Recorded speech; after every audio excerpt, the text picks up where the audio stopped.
we will be going to study two topics, flow through circular pipe and flow through an annulus. So first let's start with flow through circular pipe. So why flow through circular pipes are important?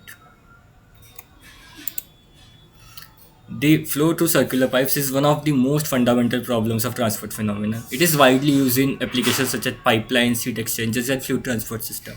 It involves motion through a cylindrical conduit under influence of pressure gradient. Today, we will be using shell moment balance approach for deriving the velocity and flux profile of a cylindrical pipe in which fluid is flowing downwards. So this is our problem statement. Consider a steady state laminar flow of fluid of constant density rho and viscosity mu in a vertical tube of length and radius r. The liquid flows downwards under influence of pressure difference and gravity. We will neglect the end effects as considering the length to be very large as considered to tube radius.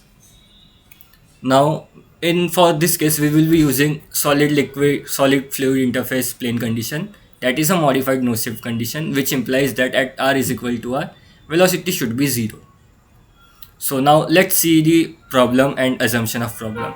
So we have a cylindrical pipe in which the fluid is flowing downwards with velocity vz. Now we will assume that the density of the system to be constant and viscosity should also be constant. The system is in steady state with laminar flow and Newton law of viscosity is applicable. So as we can see in the photo, the phi zz at z equals to 0 is entering and phi zz at z equals to r is leaving the system. Similarly, phi rz at r and phi rz at r plus del r will be used. Okay, so let's study the velocity of the system. So first, as it is a laminar flow, we can conclude that Vr and V theta is 0 and there exists a pressure gradient only in z direction. Now Vz can be function of r, theta and z, but the flow is symmetrical. So Vz will not be function of theta, and as we are neglecting the end effects, so Vz will not be the function of z. So Vz will only remains the function of r. Now let's see the various momentums at the surface of the cylinder. So for this case, we will only considering z momentum because the changing force, that is gravity and pressure, exist only in z direction. In r and theta direction, due to symmetry, there is no force that will change the momentum in this direction. So the rate of momentum that is entering at z equal to 0 in z direction is 2 pi r del r del z phi zz at z is equal to 0, which is phi zz into the cross sectional area. In this case, that is 2 pi r del r. Similarly, at z is equals to L, the moment leaving will be 2 pi r del r phi zz at z equals to L. The rate of z momentums across cylindrical surface, which means this inner surface of the cylinder, is given by 2 pi r phi rz at r and 2 pi r L phi zz at r, and which for output it would be r plus del r, because as our velocity is changing only in r direction, we will consider cylindric shell in r direction, and the force of gravity acting would be given by mg, which will be equal to rho vg, and volume for the cylindrical shell will be 2 pi r del r L. Now let's combine all this equation and write a momentum balance. So this equation shows the momentum balance. Now we will divide these equations by 2 pi L del r and we will make del r tend to 0.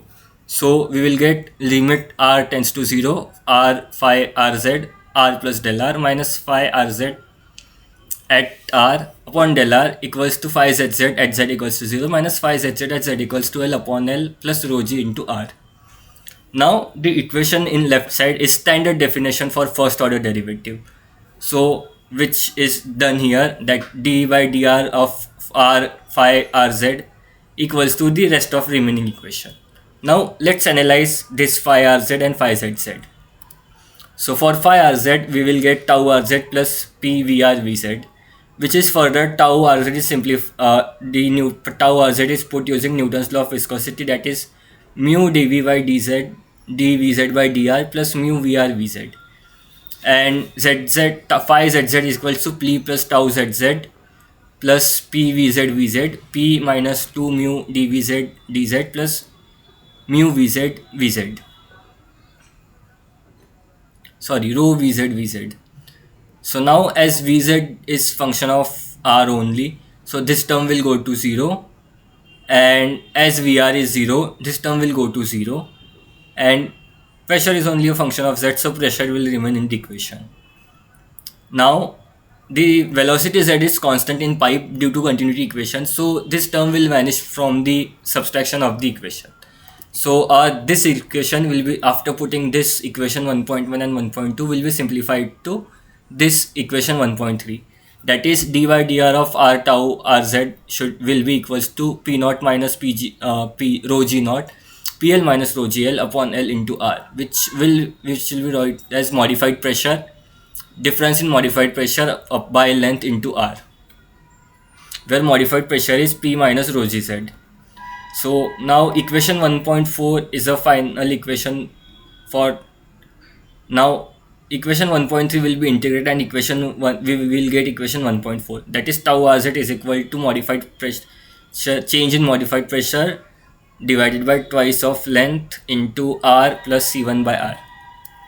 Now at r equals to 0, we can say that tau rz is finite and equals to 0.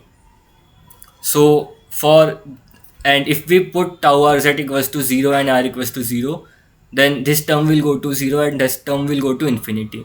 So c1 by r should not exist in the equation, as tau rz is finite at r. So we can conclude that c1 must be 0, so that our equation becomes tau rz equal to p naught minus pl by 2l into r.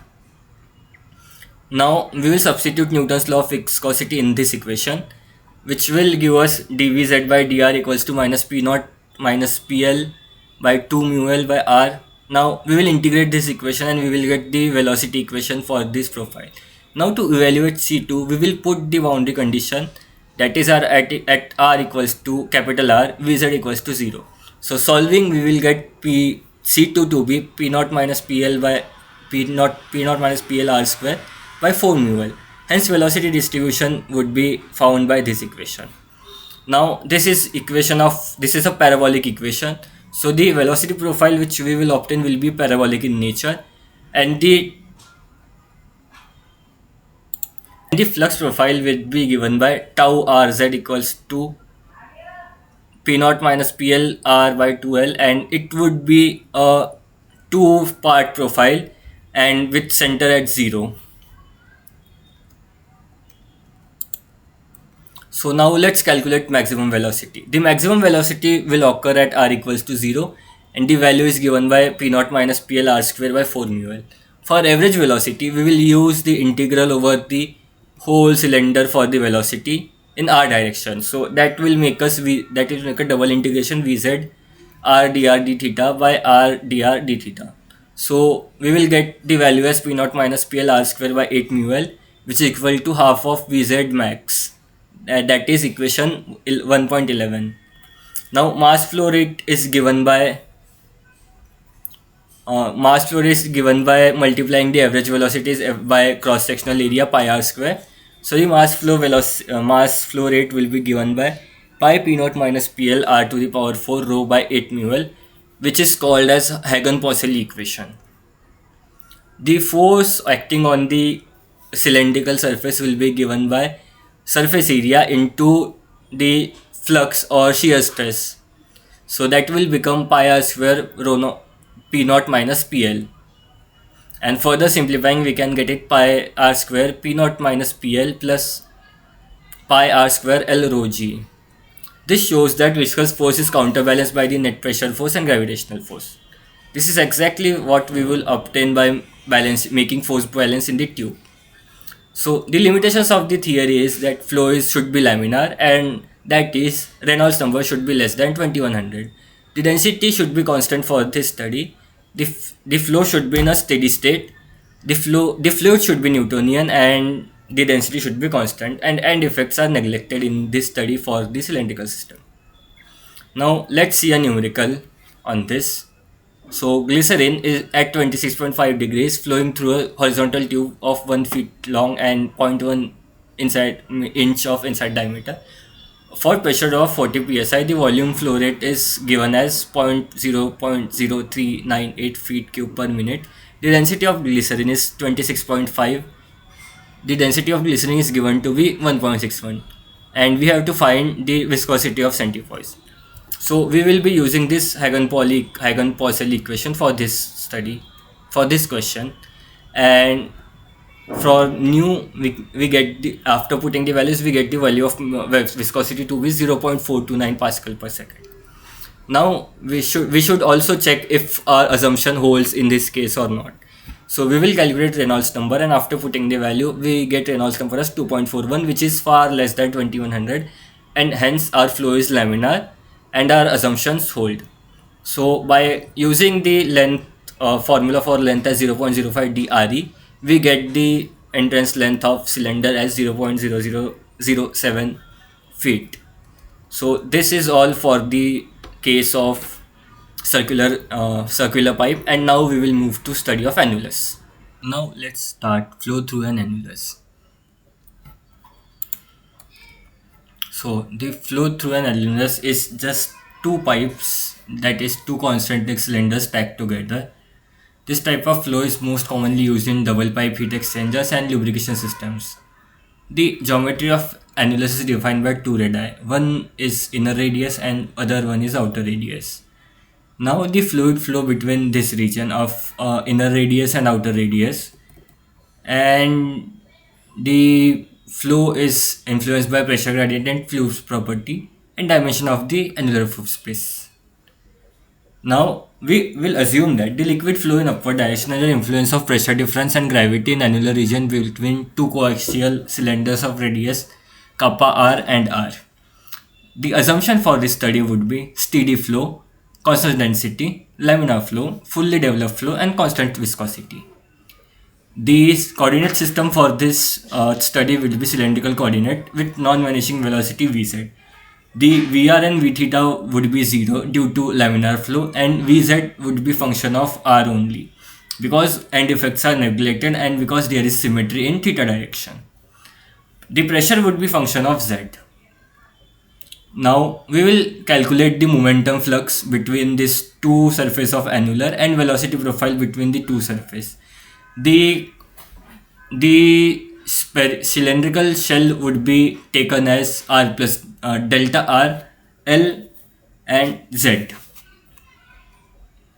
This is the velocity distribution graph and shear stress graph for the annular region, which we will be proving through equation deriving. This is the graph of velocity distribution and shear stress, which we will be finding by deriving equations. So now let's see the cell balance, like momentum flowing through the cell. The momentum flow through annulus is similar of that of pipe that we have discussed earlier.